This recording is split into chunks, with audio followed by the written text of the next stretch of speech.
Nós estamos conversando com o Dr. Fernando Capês e ele vai responder sobre a investigação que sofreu quando era presidente da Assembleia Legislativa de São Paulo. Dr. Fernando Capês, situação delicada vive o Brasil, que é um país de modismos, de assuntos palpitantes. A mídia, que eu chamo de consórcio, lamentavelmente, desvirtua fatos. Eu, inclusive, sou vítima de um fato desses e tal. Mas, independente disso, em nome da nossa liberdade, que é fundamental, o aborto da menina de 11 anos de idade. A história vai pelo estupro e vai pelo namoro. Mas o grande fato foi levantado. Uns criticam veementemente e outros apoiam veementemente.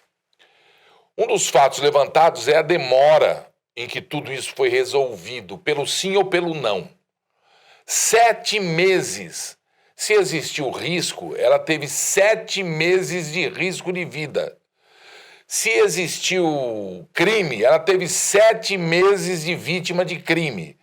Se não existiu, ela teve 7 meses de mal-estar, de um assunto em que ela foi a figura principal e é uma criança de 11 anos. Sem dúvida.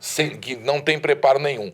Qual é o seu ponto de vista disso aí, juridicamente e pessoalmente? Bom, juridicamente, é óbvio que nós tivemos uma juíza e uma promotora despreparadas para o exercício da função. Por quê? A obrigação delas era cumprir a lei e não dar as opiniões pessoais delas a partir de visões ideológicas do caso. É o protagonismo. Pouco importa, é o protagonismo, é a arbitrariedade, é o achismo. Nós vivemos hoje a fase do achismo judicial. O que importa é o que o juiz acha, o que o promotor acha, e não o que a lei diz. Então, cada vez menos está valendo a ciência, a doutrina, o dogmatismo. Eu sou autor de livros, sou professor, tenho doutorado. Então, às vezes a gente até desanima de estudar, porque, na verdade, não é o que está na lei ou o que diz a jurisprudência ou a doutrina. É o que o agente público, a autoridade pública, naquele momento, achou. Ela não tem que achar nada. Está escrito na lei. Existem 2 abortos que são autorizados pela lei. Eu sou contra o aborto. Eu sou contra o aborto, contra a pena de morte de um inocente. Mas existem 2 situações em que a lei diz que não é crime a realização do abortamento. Primeiro, para salvar a vida da gestante. É o aborto necessário, legal ou necessário. E o segundo, é o aborto resultante quando a gravidez resulta de estupro. Quando a gravidez resulta de estupro, está escrito na lei. É o aborto sentimental ou humanitário. Não configura crime. Então, essa menina foi estuprada. Não, mas foi um namoradinho de 13 anos. Não importa. Qualquer atividade sexual com menor de 14 anos é considerado estupro pela lei.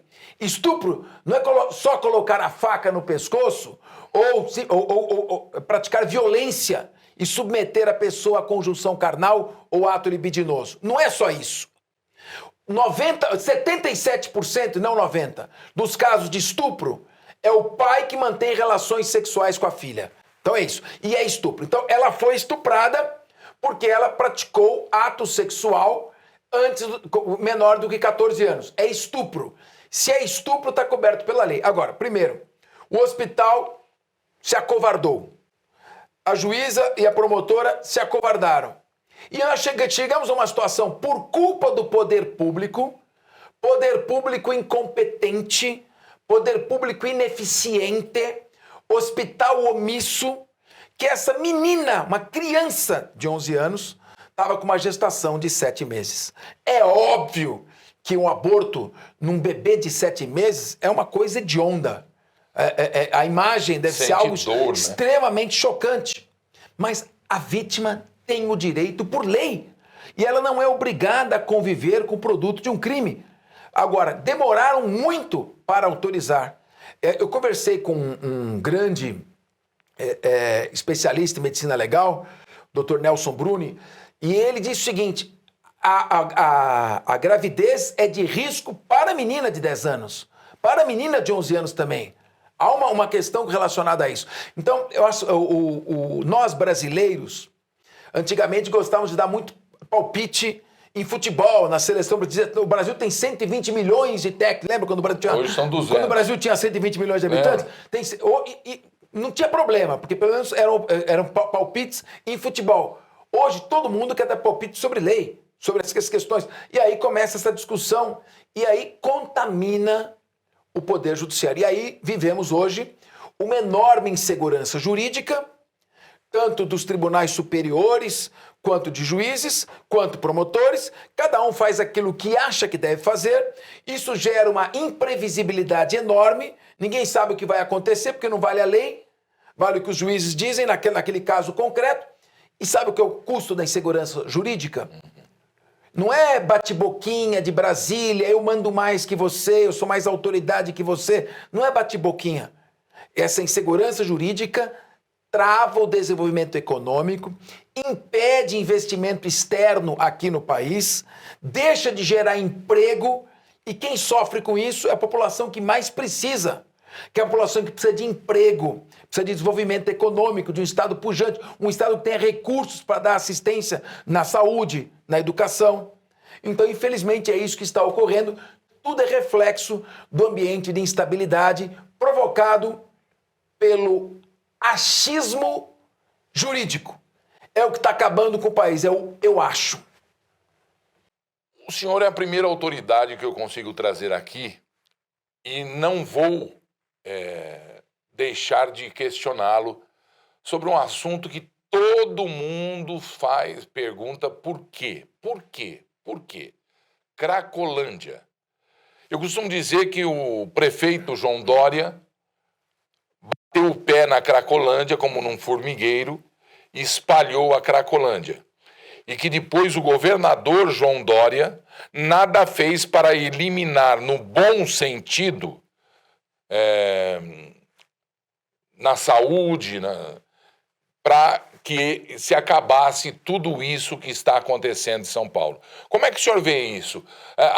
Existe falta de programa sanitário, de saúde para combater a Cracolândia, ou é certo essa...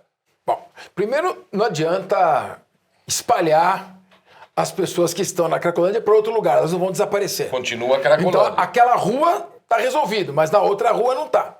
Então, isso é uma questão primeiro. Segundo, toda terça-feira eu publico um artigo no site Migalhas sobre direito do consumidor. E toda quinta-feira eu publico um artigo no site Conjur sobre a área criminal. Um dos meus últimos artigos foi sobre internação compulsória.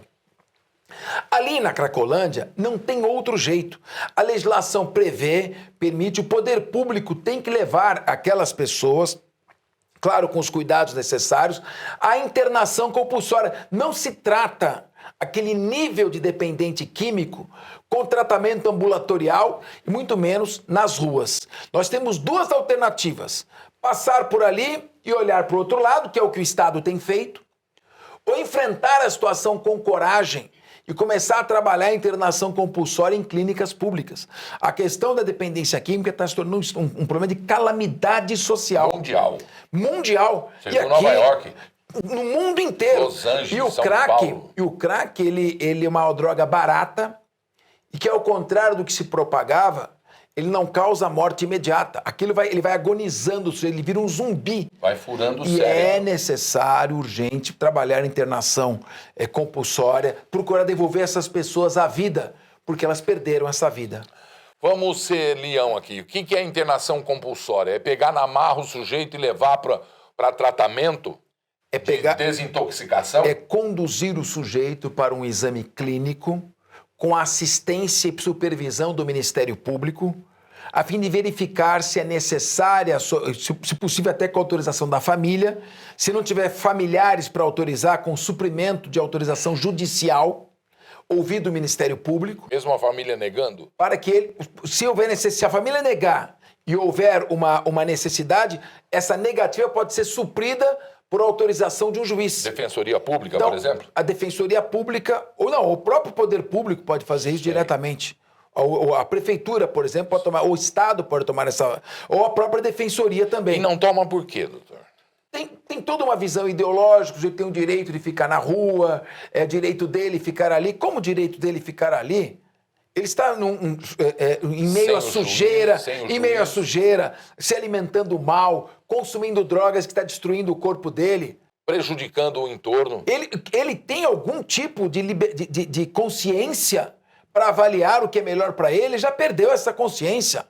Então é claro que se nós tivermos uma visão novamente jurídica, mais jurídica, menos ideológica, claro que nós vamos entender que a internação compulsória é o caminho para essas pessoas. Agora caímos novamente no achismo.